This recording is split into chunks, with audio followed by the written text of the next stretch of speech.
Bengal news হচ্ছে বাংলার মানুষকে লালিপপ ভরানোর জন্য একটা মমতা ব্যানার্জির নতুন একটা প্রচেষ্টা, যে বাংলার মানুষ বোকা, বাংলার মানুষ কিছু বোঝে না, বাংলার মানুষ মমতাতে আচ্ছন্ন।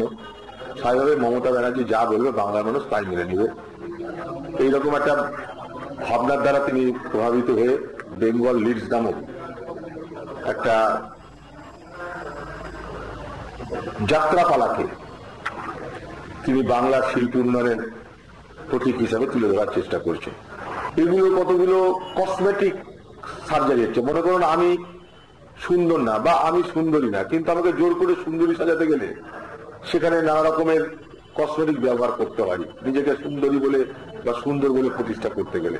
এখানেও সেই কসমেটিক ব্যবহার করা হচ্ছে। এতে কাজের কাজ কিছু হবে বলে আমি মনে করি না। কারণ বাংলার সরকার